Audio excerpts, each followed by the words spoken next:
So lately I've been doing some fascinating work with a couple of clients in building empathy. The reason we build empathy is because when you fully understand other people, they no longer bother you. And when people no longer bother you, you hugely boost your confidence. You care less about what they think, and you're less hurt by the things that they do. In this video, I wanted to share three of the secret motivations people have for their behavior that might help you understand why people do things that make absolutely no sense to you, especially things like discouraging you or attacking you or being mean to you in some way. Let's say you got a situation where somebody who you feel should either leave you alone and not be bothered by you or support you and encourage you is instead attacking you and discouraging you.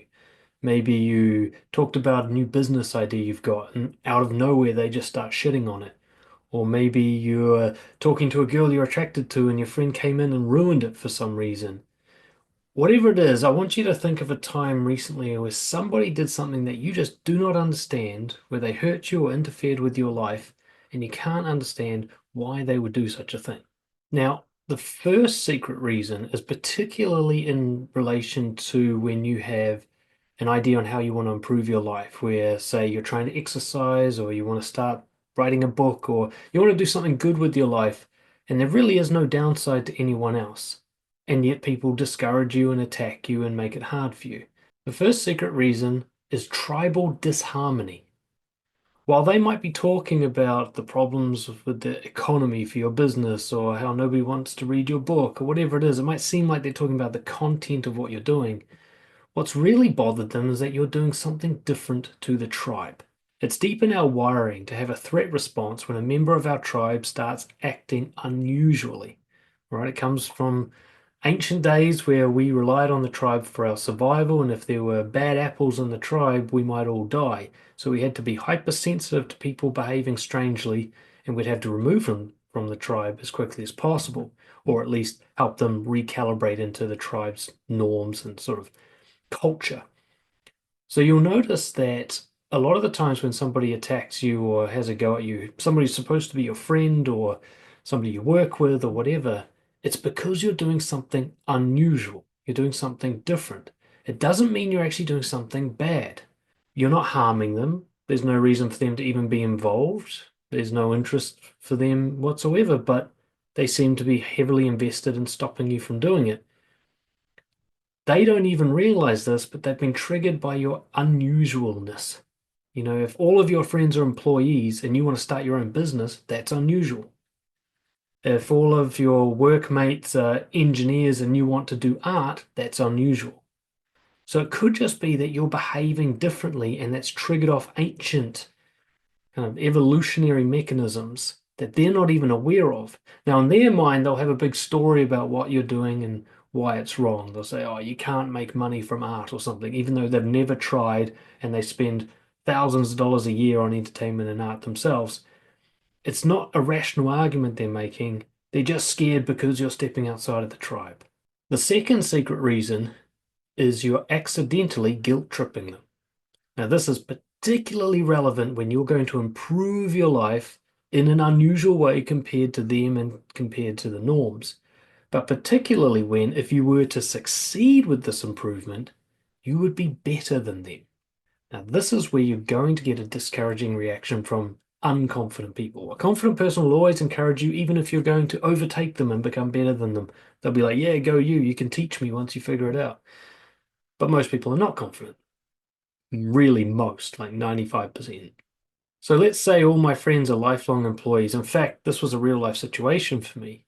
I had a lot of friends who were, they'd been employees their whole life, but they were really good at what they did. They had the same level of skills as the person who employed them. They had all the contacts. There's really no reason why they shouldn't go into business for themselves. They're getting paid 5% of what they're worth, and all that money's going to the employer, especially tradesmen, stuff like that. I mean, if you've been a mechanic for 10 years, you can run your own mechanic shop. You shouldn't be an employee anymore, right? So I was telling these kind of guys about my new idea to start a coaching business, and they all just turned on me, which had never really happened before. They were just really, really aggressive about it, trying to tell me that it was a bad economy to launch a business and that nobody would hire me and all this stuff. And speaking from absolute naivety, they'd never tried to run a business, they knew nothing about coaching and so on, psychology, nothing. It wasn't exactly expert opinions I was receiving here, but it was really discouraging and just sort of surprisingly negative. I realized later that I had guilt tripped them. I had made them aware that they're not doing it and that they know they should be deep down. And so they were left with a choice. Either they can sit in the guilt of having a role model like me, of seeing somebody who they see themselves as better than or equal to, doing something they think they should be doing and feeling guilty that they haven't done it yet.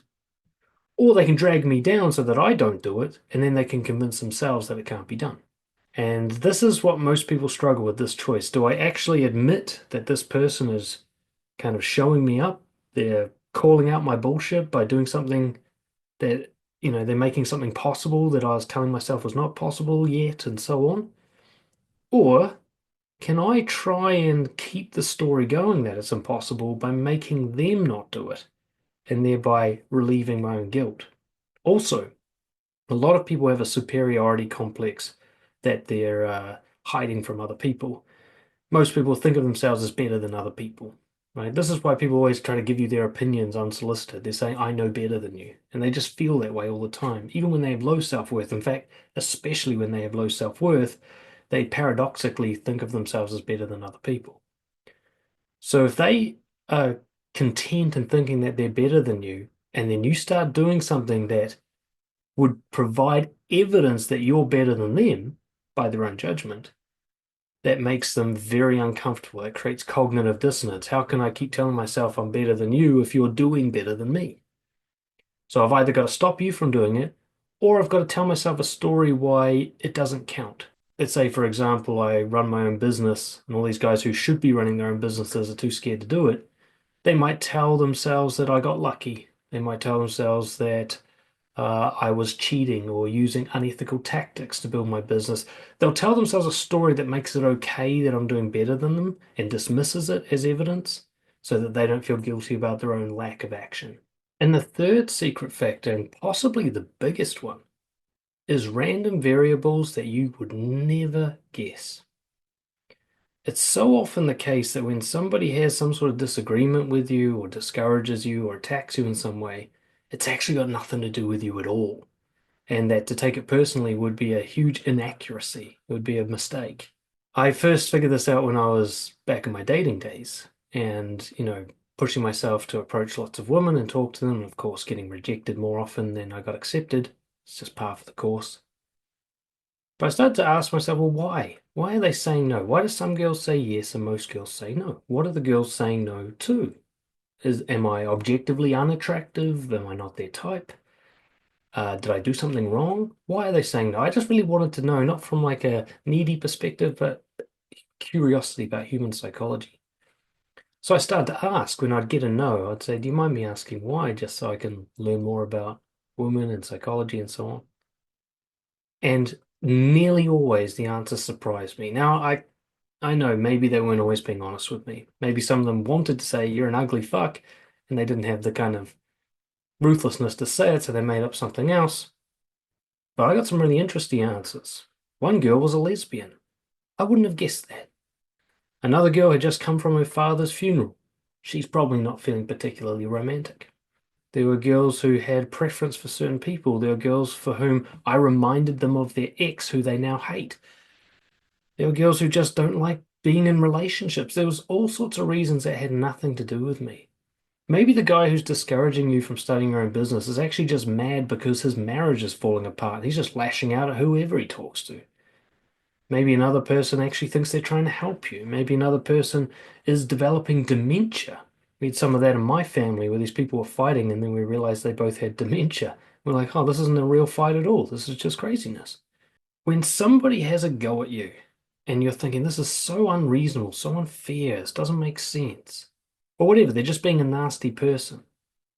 Understand that, like, it could be one of these three things. It could be tribal disharmony and just this evolutionary urge they have to get everyone back in line, regardless of how good or harmful that is. Could be the guilt trip, the shame they have from not doing what they know they should be doing with their life and feeling embarrassed by your example.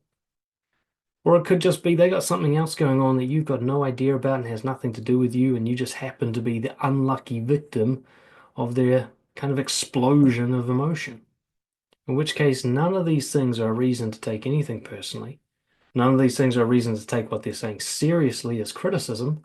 You can safely dismiss their opinions or their attack as essentially nothing to do with you.